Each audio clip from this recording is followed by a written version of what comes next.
साथियों, आप ये भी जानते हैं कि एक बात तो और स्पष्ट हो गई है। सम्माननीय मुख्यमंत्री जी का भाषण परसों धौलपुर में हुआ और उस भाषण को सुनने के बाद मुझे ऐसा लगता है कि सम्माननीय मुख्यमंत्री जी की नेता आदरणीय श्रीमती सोनिया गांधी जी नहीं है, बल्कि उनकी नेता वसुंधरा राजे सिंधिया जी हैं। उनकी नेता सोनिया गांधी जी नहीं हैं, बल्कि उनकी नेता वसुंधरा राजे सिंधिया जी हैं। और एक तरफ ये कहा जा रहा है कि हमारी सरकार को गिराने का काम भाजपा कर रही थी, दूसरी तरफ कहा जाता है कि सरकार को बचाने का काम वसुंधरा जी कर रही थी। तो ये जो विरोधाभास है, इसको समझाना चाहिए। आप कहना क्या चाह रहे हैं, ये स्पष्ट कर देना चाहिए। आप सबको मालूम है, सरकार बनने के बाद मैं प्रदेश का उप मुख्यमंत्री था, प्रदेश अध्यक्ष था, और 2020 में देशद्रोह, राष्ट्रद्रोह के मुकदमे में मेरे पर कार्रवाई करने की कोशिश की गई थी। अनेक ऐसे प्रकरण हुए और हम सब लोग, और मैं स्पष्ट करना चाहता हूं कि मैं और हमारे कुछ साथी सरकार में नेतृत्व परिवर्तन चाहते थे। अपनी बात को लेकर हम दिल्ली भी गए और अपनी बातों को रखा। उसके बाद अखिल भारतीय कांग्रेस कमेटी ने लगातार चर्चाएं हुई और आज वो दुनिया में नहीं है, स्वर्गीय अहमद पटेल साहब, लेकिन उनके माध्यम से सब नेताओं से मुलाकात हुई और एक कमेटी का गठन हुआ, एआईसीसी ने किया।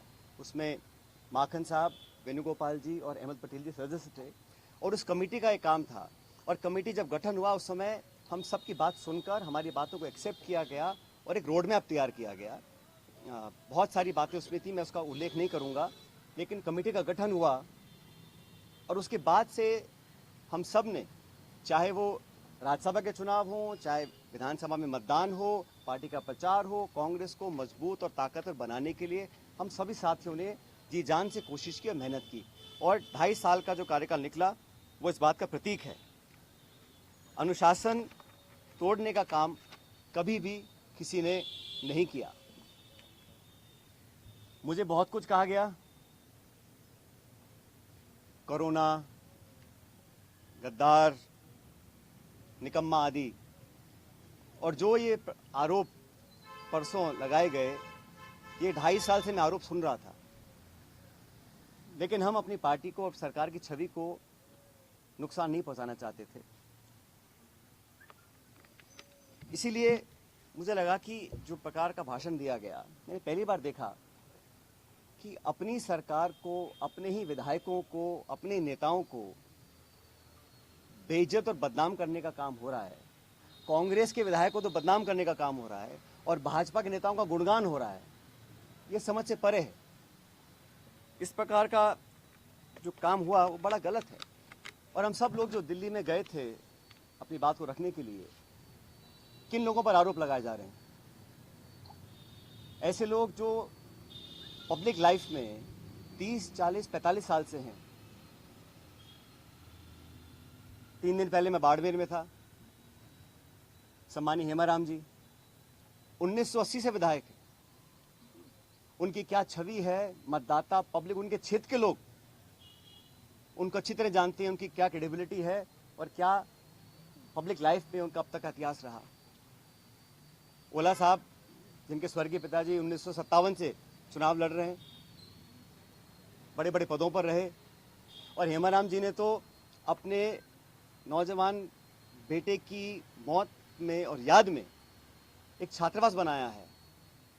100 करोड़ की जमीन तो उनकी बाड़मेर में, निजी जमीन को उन्होंने दान किया समाज के लिए, लोगों के लिए। पैसा इकट्ठा कर 22 करोड़ का हॉस्टल बनाया 150 बच्चों के लिए, गरीब बच्चों के पढ़ने के लिए। इन सब लोगों पर इस प्रकार के आरोप लगा देना मैं समझता हूं बहुत गलत है, बहुत निंदनीय है, और मैं सिरे से इन बेबुनियाद और झूठे आरोपों को नकारता हूं। बहुत से साथियों को मंत्री बनाया सरकार के अंदर, बड़े बड़े पद दिए गए, कोई चेयरमैन है, कोई कॉर्पोरेशन में मेंबर है, कोई पार्टी के पदों पर बैठे हैं। 3 साल हो गए। ऐसे लोग जो पब्लिक लाइफ में रहे, जिन्होंने अपना नाम कमाया, जिनकी एक साख है, उन पे आरोप लगा देना कि आप चंद रुपए में बिक गए, मैं इसको बहुत गलत मानता हूं। और 3 साल से कोई कार्रवाई आपने नहीं करी, ये बहुत बड़ा सवाल उठता है।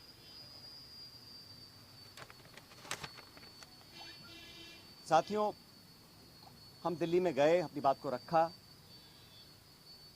और उसके बाद सारे तथ्यों को संज्ञान में लेने के बाद हमारी अध्यक्षा सोनिया गांधी जी ने 25 सितंबर को सम्मानीय माखन साहब और सम्मानीय खड़गे जी को जयपुर भेजा था। आप सब जानते हैं, वो विधायकों की मीटिंग हो ही नहीं पाई।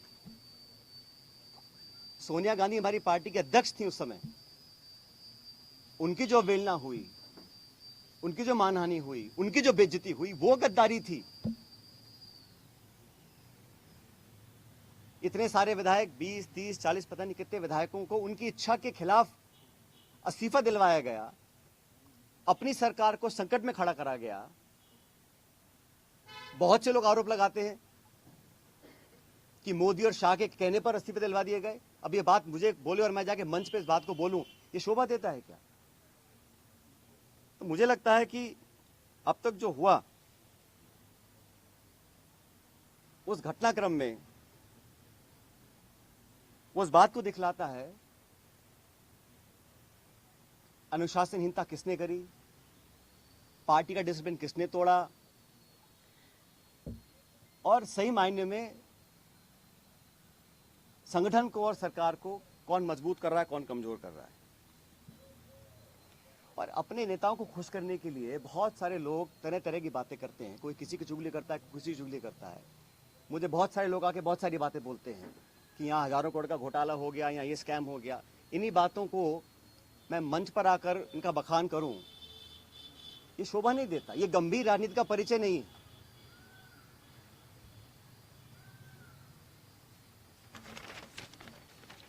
इसीलिए मैं, आप जानते हो, पिछले 1.5 साल से चिट्ठियां लिख रहा हूं वसुंधरा जी के कार्यकाल में जो तमाम गंभीर भ्रष्टाचार के आरोप हमने लगाए, अशोक गहलोत जी ने लगाए, मैंने लगाए, मंचों पर लगाए, प्रेस कॉन्फ्रेंस करके लगाए, उनकी जांच क्यों नहीं हो पा रही थी। अब मुझे समझ में आ रहा है कि ये जांच अब तक क्यों नहीं हुई। मेरे चिट्ठियां लिखने के बावजूद मैं 11 अप्रैल को जयपुर में अनशन पर बैठा इस मांग को लेकर, लेकिन अब मैं नाउम्मीद हूं क्योंकि तथ्य सामने आ रहे हैं। कार्रवाई क्यों नहीं हो और क्यों नहीं होगी, ये बात भी स्पष्ट हो चुकी है। इसलिए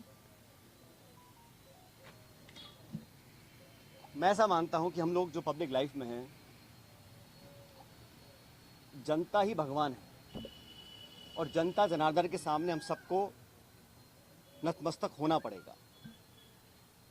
मैंने करप्शन की इशू को लगातार उठाया, पहले भी उठाया, आज भी उठा रहा हूं, आगे भी उठाता रहूंगा।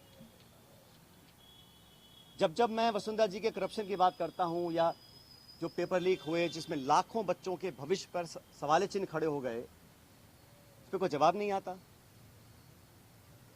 इसलिए साथियों, मैंने निर्णय लिया है कि आरपीएससी, जहां से कई सारे पेपर लीक हुए, बहुत सारी वहां पे खबरें आई कि वहां पर तमाम भ्रष्टाचार हो रहा है, अजमेर स्थित आरपीएससी है। मैं 11 तारीख को, परसों, अजमेर में, अजमेर से एक यात्रा निकालूंगा।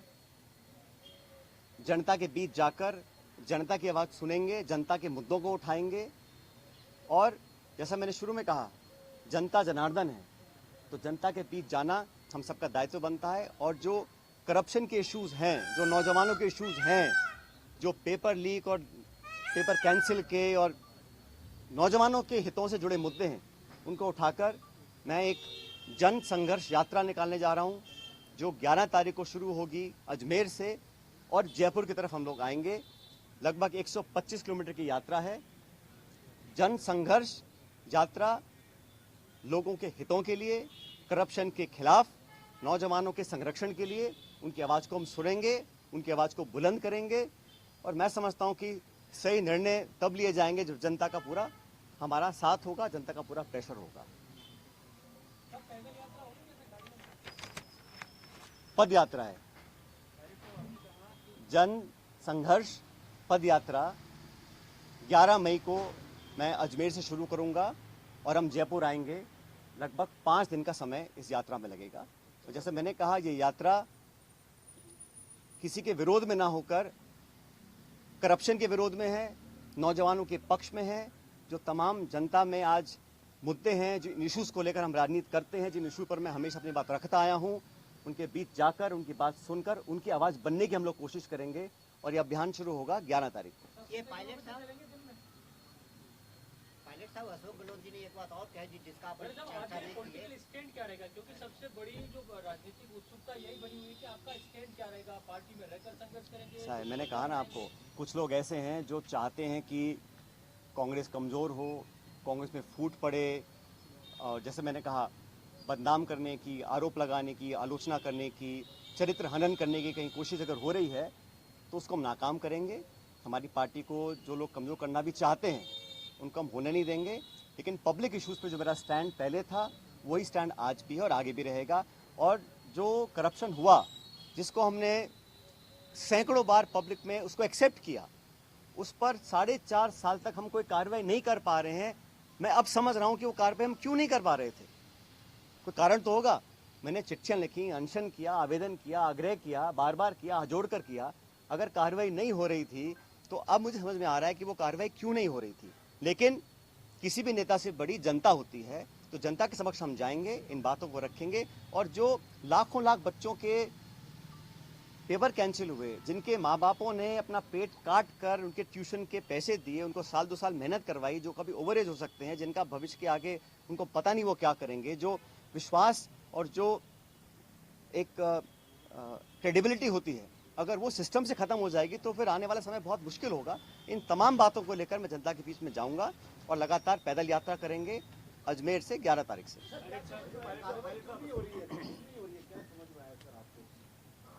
मैंने कहा ना, मैंने जो धौलपुर का भाषण सुना माननीय मुख्यमंत्री जी का, उसको सुनने के बाद अब मैं समझ गया हूं कि वो कार्रवाई अब तक क्यों नहीं हुई और मेरे तमाम आग्रह करने के बाद भी क्यों नहीं हो रही। मैं समझ गया क्यों नहीं हो रही है। वो कह तो रहा हूं मैं आपको।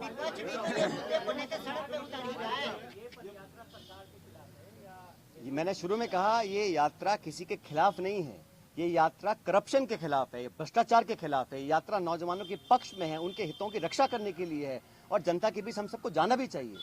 हम जनता के बीच जाएंगे नहीं और हम अपने ही विधायकों को, अपने ही मंत्रियों को, अपनी सरकार को बदनाम करते रहेंगे, बेइज्जत करते रहेंगे, तो हम जनता के बीच चुनाव लड़ने कैसे जाएंगे 6 महीने के बाद।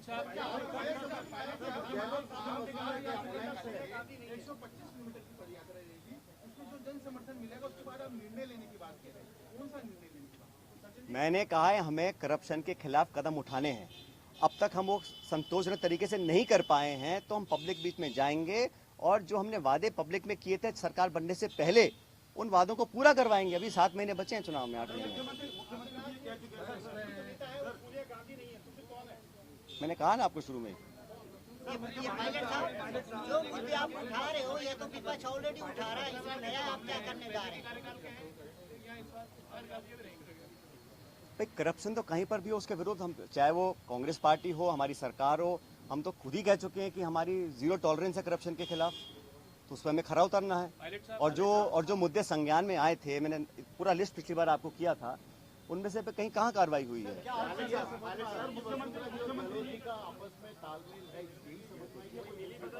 भाई, मैंने कुछ नहीं कहा आपको। मैंने इतना कहा कि धौलपुर के परसों के भाषण के बाद मुझे समझ में आ गया है कि कार्रवाई अब तक क्यों नहीं हुई। कोई कारण तो होगा ना। जिस बात को मैं 5 साल लगातार बोल रहा हूँ, सरकार में आने के बाद नहीं कर रहा हूँ, तो क्या कारण थे? वो कारण सामने आ गए। उसी भाषण में मुख्यमंत्री ने कहा कि एआईसीसी से पैसा दिलवा देंगे। भाषण में मुख्यमंत्री ने कहा ये इसका जब ऐसा है, मैंने आपको शुरू में कहा कि मैं किसी पे आरोप लगा दूं कि इसने 1000 करोड़ खा गया, 10,000 करोड़ खा गया, 1 लाख करोड़ खा गया, उसका कोई मतलब नहीं है। पब्लिक लाइफ में अगर तथ्य प्रमाण किसी के पास हैं तो कार्रवाई कर देनी चाहिए थी, अब तक क्यों नहीं करी। और ये जो पैसे की बात है, जिन लोगों का पूरा राजनीतिक जीवन सिर्फ पैसे के दम पर पनपा हो, शायद उनको हर चीज में पैसा नोट दिखाई देता है। ऐसा नहीं है, पब्लिक जज्बात भी कुछ होते हैं, पब्लिक वोट भी कुछ होती है, पब्लिक इमेज भी कुछ होती है। जिन लोगों की राजनीति सिर्फ पैसे के दम पर चलती आई हो, उनको हर चीज में अगर पैसा दिखता है, उसका मेरे पास कोई जवाब नहीं है। मैं 3 साल से बातों को सुन रहा हूं। मैंने बार बार कहा है कि करप्शन के खिलाफ हम सबको लड़ना है। अगर किसी पे कार्रवाई करनी तो कर देनी चाहिए थी, इंतजार किस बात का है। और जिन लोगों पे आरोप लगा रहे हैं, समझना चाहिए उनकी 30, 40, 50 साल की राजनीति है। हम भी बड़े बड़े पदों पर रहे हैं, केंद्र में रहे हैं, राज्य में रहे हैं, निर्वाचित रहे हैं, पब्लिक के सामने काम किया है। अगर कोई उंगली उठा सकता है बता दे हमारे को। तो पायलट इस तरह के आरोप लगाने से, सुन ले मेरी बात, इस तरह के आरोप लगाने से कोई किसी का लाभ नहीं होने वाला है। आरोप तो मैं भी लगा सकता हूँ, जबान खोलने में क्या दिक्कत है किसी को, लेकिन हम संयमित रहे। तमाम गालियां खाने के बाद भी हमने पार्टी का अनुशासन नहीं तोड़ा, आज भी नहीं तोड़ रहे। हम चाहते हैं कि हम पब्लिक की बात को उठाते रहें, सच्चाई के लिए लड़ते रहें, युवाओं की बातों को रखें। आरोप लगाना बड़ा आसान होता है, लेकिन पब्लिक को जवाब देना बड़ा मुश्किल होता है। एआईसीसी का नाम लिया गया है सर, एआईसीसी का नाम लिया गया है, आपको नहीं लगता कि वहां से भी खंडन होना चाहिए? अरे मैं कह रहा हूं, किसी को किसी भी करप्शन के चार्ज कहीं किसी पर भी हो, अगर तथ्य हो तो कार्रवाई कर देनी चाहिए। अब तक क्यों नहीं करी कार्रवाई किसी ने भी? ये आरोप लगाना, सुनिए मेरी बात, विधायकों पर, कांग्रेस के विधायकों पर, जिनके दम पर हम मुख्यमंत्री बने हैं, सोनिया गांधी जी जिनके आशीर्वाद से मुख्यमंत्री बने हैं, आप उन्हीं को बदनाम करेंगे, उनकी आलोचना करेंगे, उनको बेइज्जत करेंगे, तो पब्लिक सवाल नहीं पूछेंगे हमसे 6 महीने के बाद। इसलिए इस प्रकार के निराधार आरोप लगाना कोई बहुत गंभीर राजनीति का परिचय नहीं है। मानहानि का दावा करेंगे, इसका मानहानि का क्या कहें? दर्ज करवाओगे क्या गलत के खिलाफ? मैं कह रहा हूँ ना, एक तरफ तो आरोप लगा रहे हैं कि भाजपा सरकार गिरा रही थी, दूसरा आरोप, दूसरी बात कह रहे हैं कि वसुंधरा सरकार बचा रही थी। तो मैं समझ नहीं रहा बोलना क्या चाह रहे हैं, कौन गिरा रहा था, कौन बचा रहा था। हमारा सब समझौता दिल्ली में हो गया, कमेटी ने निर्णय ले लिया, हम सब समझौते के बाद जयपुर आए, सदन में पेश हुए, हम सब ने एक स्वर से अपनी सरकार का समर्थन किया, हर मतदान कांग्रेस के पक्ष में किया, राज्यसभा का चुनाव हो, मत विभाजन हो, हर जगह 2.5 साल से हम सब लोगों ने अपनी कथनी करने में कोई फर्क नहीं रखा। मैं तमाम अपनी आलोचना सुनने के बाद जो जो मुझे कहा आप सब जानते हैं, मैं भी तर्क दे सकता था, जवाब दे सकता था, लेकिन मैंने अनुशासन में रहा। मुझे पार्टी की चिंता है, सरकार की चिंता है, इसलिए मैंने बोला नहीं। लेकिन इस प्रकार के पब्लिक प्लेटफॉर्म पर आकर अगर कोई किसी का चरित्र हनन करेगा तो उसका जवाब तो जनता को देना ही पड़ेगा। क्या आपको पार्टी छोड़ने के लिए मजबूर किया जा रहा है? मैं यात्रा निकाल रहा हूँ पब्लिक इश्यूज को लेकर, और मैंने कहा ना, अगर कोई चाहता है कि कांग्रेस को कमजोर करने की कोशिश करेगा तो उस कोशिश को हम नाकाम करें।